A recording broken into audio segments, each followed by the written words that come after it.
Good evening, everyone. It's Captive Audience. It's Wednesday evening, wonderful Wednesday, and your host, Don Anderson, here from Captive Audience. I have to apologize because it's just me flying solo tonight. Sunny Danforth caught a case of the cruds, and so unfortunately she won't be with us, and so it's just going to be me flying solo.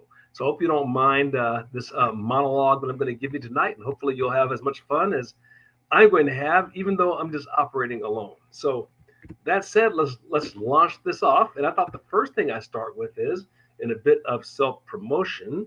You look in the chat bar there, you'll see that I posted a link to my latest rant, and the title of this rant is "The Moral Case for Capitalism." And by the way, once you hop on here, if you could in the chat line, just let me know if you can hear me okay, because I have no way of knowing whether you all are hearing this okay or not. And I'm having to use my other computer, which sometimes gives me problems, having a little technical issues here, but hopefully this is working out well. In any case, having said that, take a look at that rant when you get an opportunity. In that rant, what I was writing about was how I never hear theologians give a defense for capitalism. So this is titled "The Moral Case for Capitalism." So oftentimes all you hear about is the weaknesses associated with capitalism, or you might hear about the weaknesses associated with socialism or communism, but you never hear about the strengths associated with capitalism. And so let's give you the short version of this. The reason capitalism works so much better than socialism or communism around the world is the moral foundation of it is consistent with human nature, or what human beings should be. In other words, the only way that you can help yourself in a capitalist model is by helping somebody else. So you have to solve somebody else's problem, and in return for that, you will receive compensation for doing that. And the better you are at doing that, the more compensation that you'll get. Now, obviously, there's flaws in that because in any system created by human beings, they're going to be flawed because human beings are flawed. But by definition, this is a better system than any other system devised by man. You can see that as you look around the world. Which countries rather do best? Those are capitalist countries. Which countries do worse? The ones that tend more towards socialism or communism. And that article basically goes into it uses the virtues, what I call the seven heavenly virtues, what the church calls the seven heavenly virtues. Six of the seven are incentivized or rewarded under capitalism. And so let's walk through a few of those. For example, temperance, meaning that's a virtue, the virtue of self control. Well, if you're going to be promoted in an organization or work in a company, then you've got to have self control. Or if you're going to start a company, patience. You got to be patient while you wait for that promotion. You got to show humility. And it's got to be humble enough to be willing to be coached so you can learn your role better, or to take advice or feedback from a customer or a client. Diligence. You got to work hard in order to get ahead. That's another one of the heavenly virtues. Charity. You got to exhibit love, but love of work, which is an extension of love of fellow man, because you're going to do a great job for that person. You're going to get rewarded for that. Gratitude. When you show gratitude, that comes back to you. About the only one of these heavenly virtues that is not impacted by capitalism is that of chastity.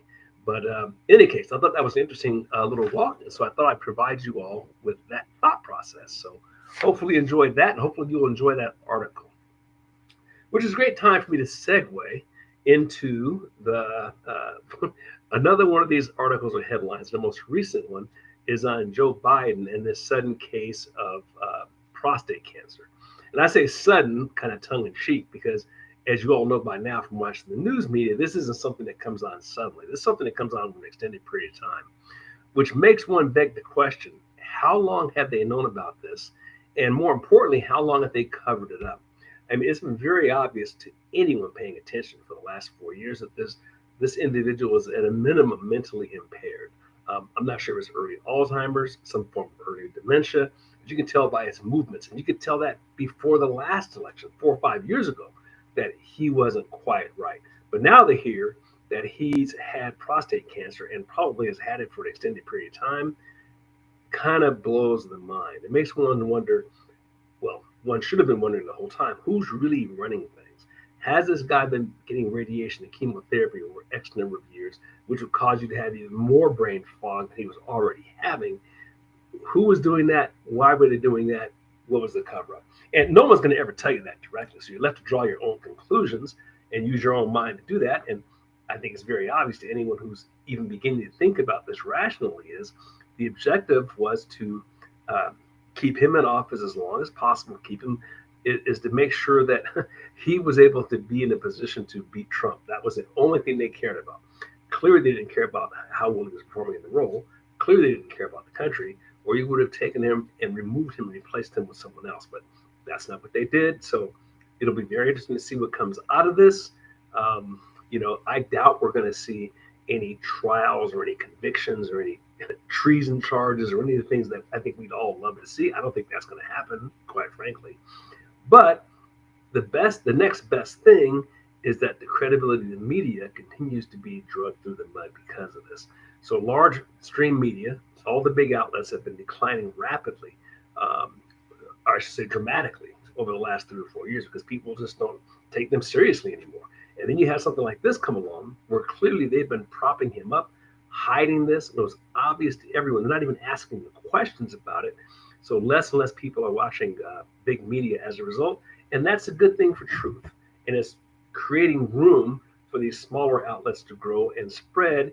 And what you might call small media is by far outperforming big media. And that, I think, is good for freedom. Truth is good for freedom. We're more likely to get truth when truth's not controlled by a few what you might call organs of the government.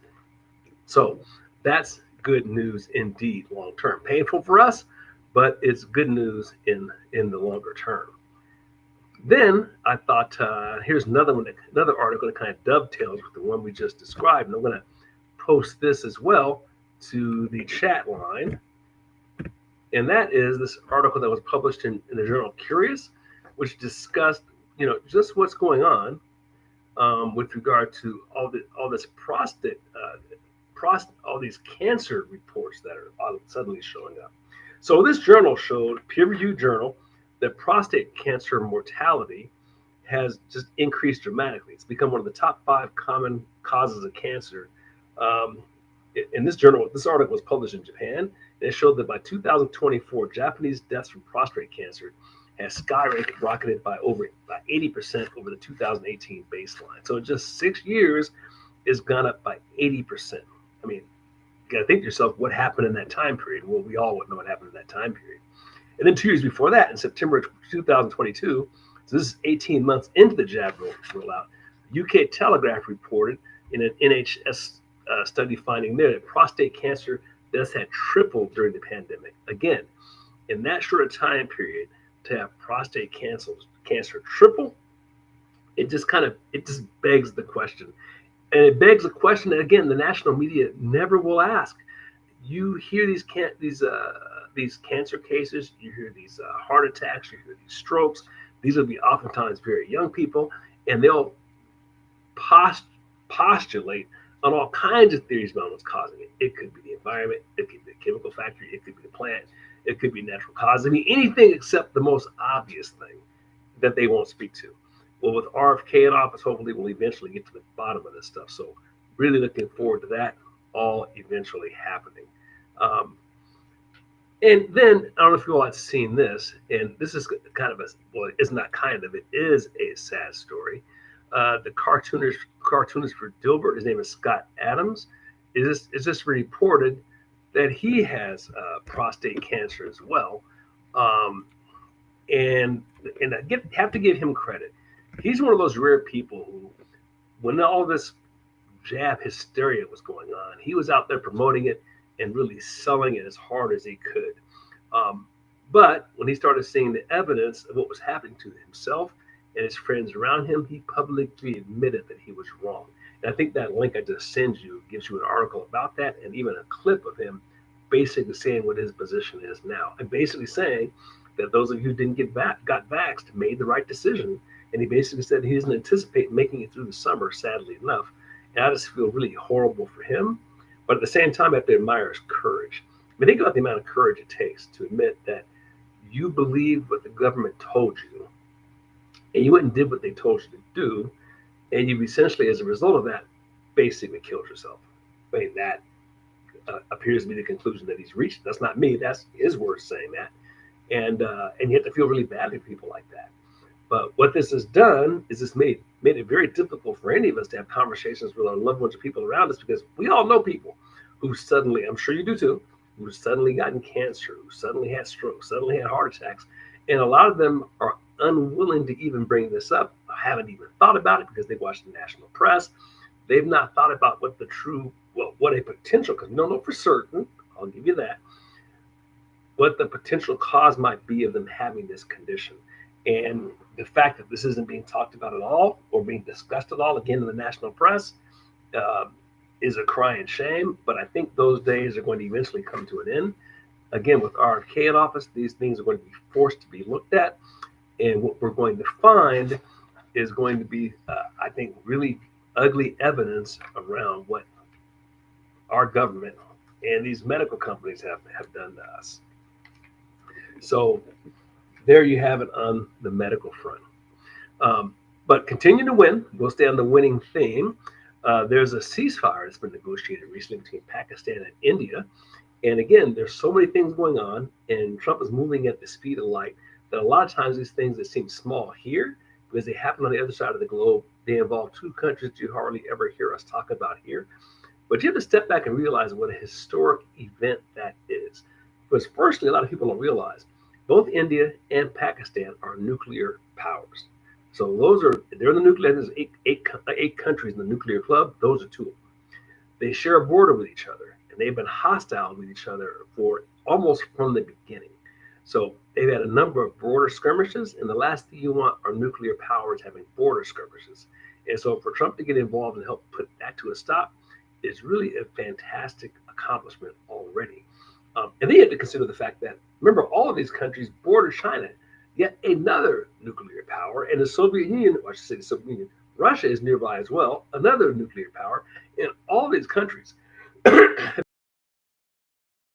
that border conflicts that most people, unless you're really into history, don't realize. So that these skirmishes could turn hot overnight.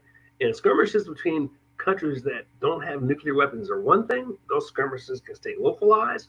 But when you have countries that are nuclear, that can be a whole nother animal.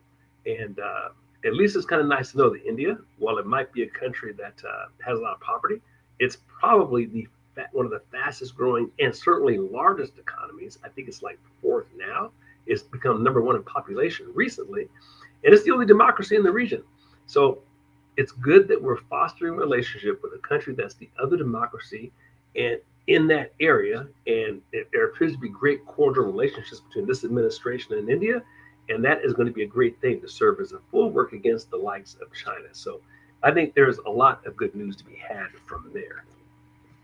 And then moving along, here was another article. I thought this was pretty interesting. Let me see if I can't get you a link on this. And this is with regard to Trump restoring Columbus Day. Now, this is kind of an old one. It came up a couple of weeks ago. But from a what's going on in the culture wars, I think it's a really important thing.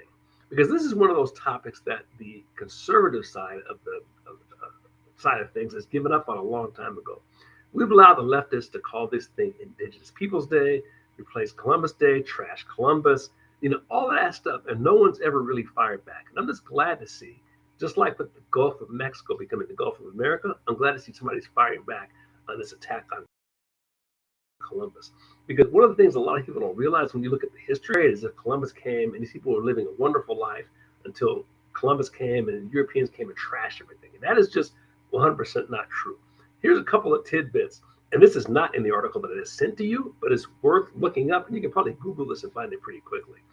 When Columbus sailed into the Caribbean, what he saw was, let's just say, tragedy and vice beyond belief. The Caribs, that's short for the Caribbeans, were tribes that were attacking other tribes, and they were actually killing them and eating them. They were raising young boys, and they had recipes and formulas for how to do it. When they got to a certain age, they would cook them, and they would literally eat them. And if you read the journals that Columbus left behind, he describes all of this stuff. And their temples were literally ankle deep in blood. So that's what he discovered when he got here. So the reason they burned and razed those temples to the ground was because of what they saw when they got here. So whatever ideas you might hear about, yeah, of course, there's always going to be, it's not a pure story. Of course, they came and they took plunder, they did some of that thing, but they also imposed a morality that was better than what they walked into. Those stories you heard as a kid about them throwing women into, or teenage girls or virgins into volcanoes, they were actually doing those things. So this is not a story of purely Europeans coming in and just destroying everything. There were some very good reasons, and those tribes that were being captured and then tormented that way, they were kind of happy to see the Europeans come along. So these are all sides of the story they should never hear. And maybe in a future rant, I'll like write something along those lines and send that out to you all as well. But it'd be great to be educated on that, so you can make that case as well. Columbus was by far a net plus for the people that he encountered when he got here versus a net loss, if you will. So it's really good to see somebody coming along and standing up for Columbus Day once again. And I'd be remiss, and I'm bouncing around a little bit here, but there's exciting stuff in the air here, and that is to just touch a base for a moment on this Trump ending the federal funding for NPR and PBS. I gotta tell you, of all the things, probably second to the abolishment of the, and here's a link to an article to read about that, probably second only to abolishing the Department of Education, getting rid of public broadcasting and NPR, or at least cutting off their funding, is near and dear to my heart. I, for the life of me, can't understand why the general public, regardless of whether you're conservative or liberal, why you would feel like it's a good idea to take money from taxpayers to fund news broadcasts. They are perfectly capable of paying for themselves, earning their way, and if they can't create an audience that'll pay for their services that they're providing, then they should go out of business like everybody else. Why are we giving money to that? So I'm just glad to see, just based on that principle alone. And I would say the same thing, by the way, if they were conservative broadcasting. There's no reason for the public to be paying for that. There's plenty of news outlets already out there. They fund themselves. Let PBS and NPR fund themselves, right?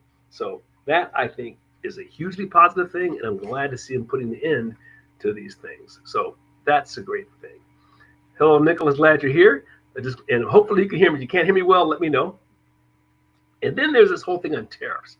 I was pretty excited about this because this is an awesome article. And I'm going to let's see if I can't cut and paste this one and deliver it to you to look at in the chat, because this is really, truly sensational news. Again, that the press is not reporting, and you have to go to other news sources to get this.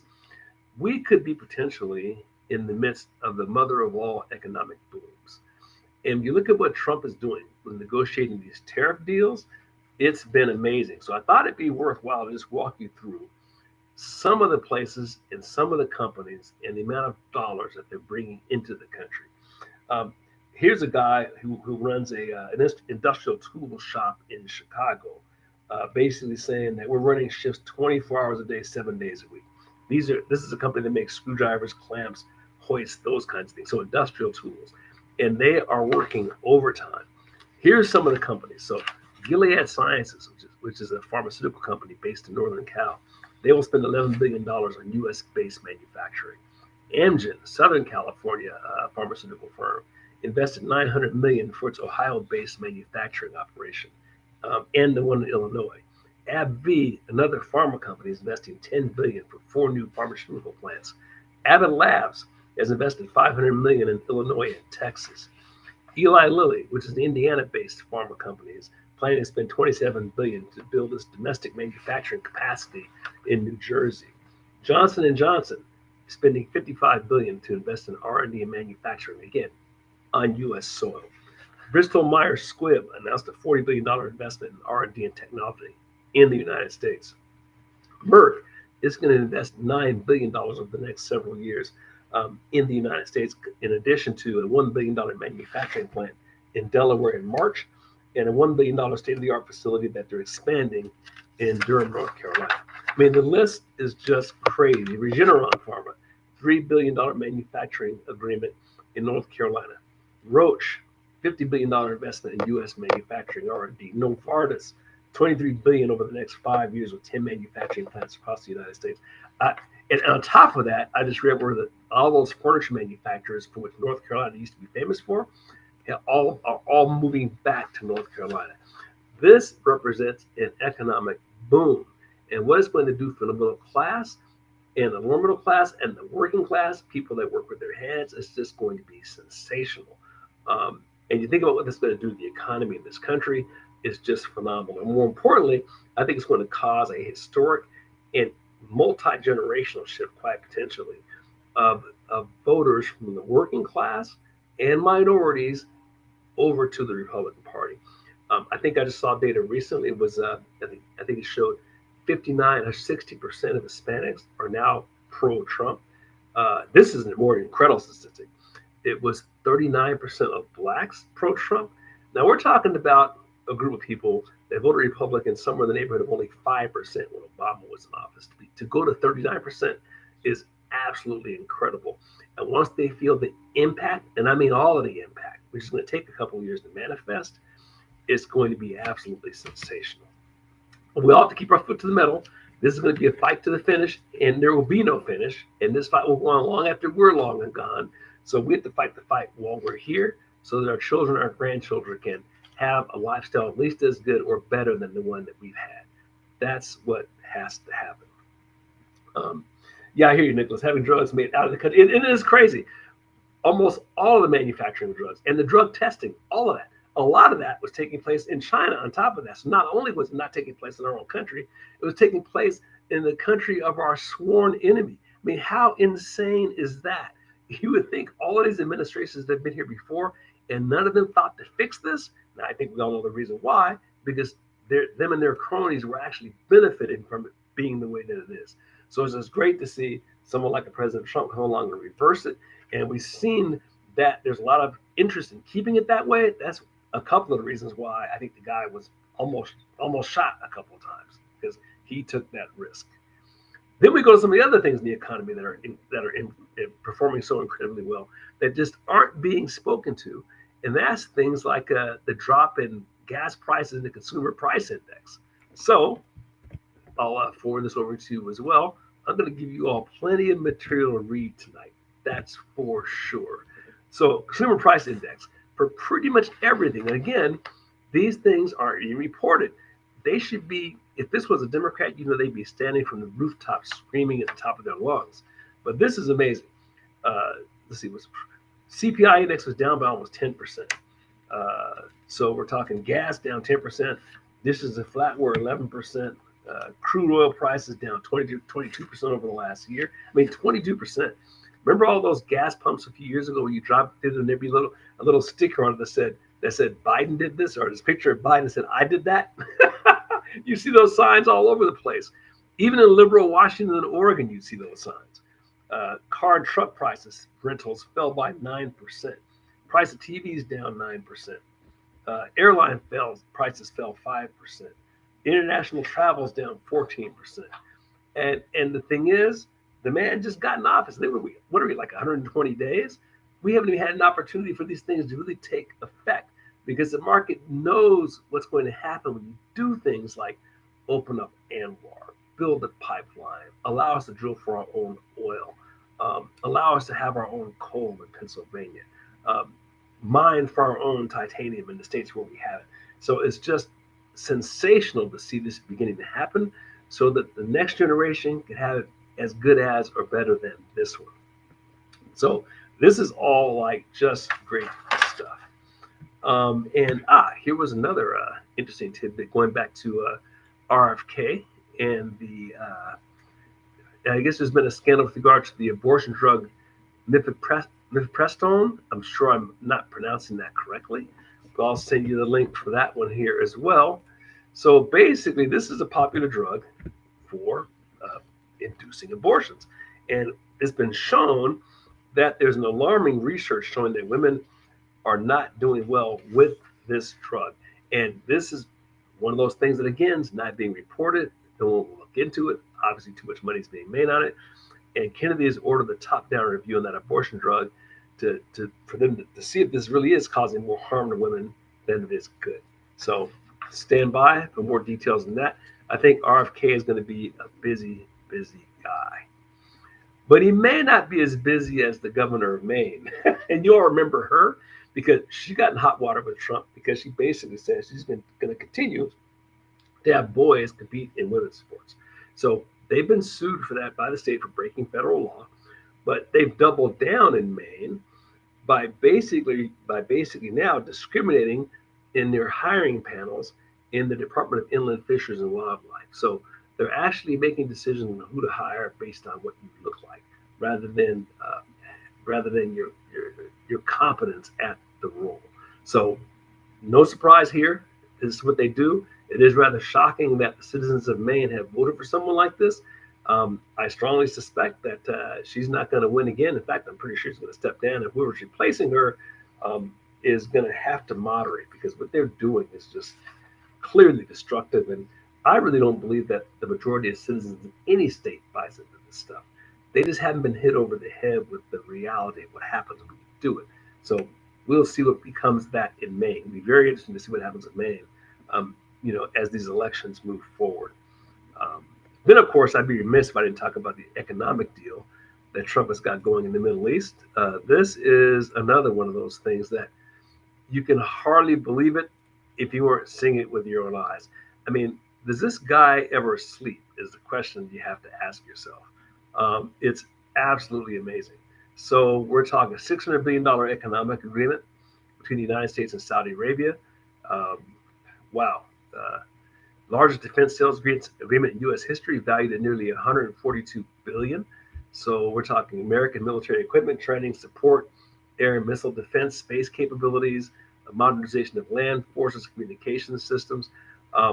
It is absolutely sensational what's going on there, and what a benefit to have that kind of a relationship in what's obviously one of the hottest of hotspots in the world. So that's just amazing. And you think about the last president we had, who spent his entire time in office in the basement, and we've got a guy who's now working must be 18 or 20 hours a day, doing deals on the fly and holding press conferences. And he's held, like, I don't know how many hundreds of hours of press conferences already, where I think Biden only had like 6 press conferences that were unscripted the entire 4 years. So we are seeing something we haven't seen in a long time, and how refreshing to see it. So, sports fans, that's pretty much what I had to cover this evening. I know it's short and tight, but I just wanted to get that information out to you. Hopefully you've enjoyed it. And I look very much forward to seeing you again next Wednesday, if not before. Do read that rant. I'd love to hear your feedback in terms of once you had an opportunity to see that. And you all have a very good evening. Thanks a lot. Take care now. Goodbye.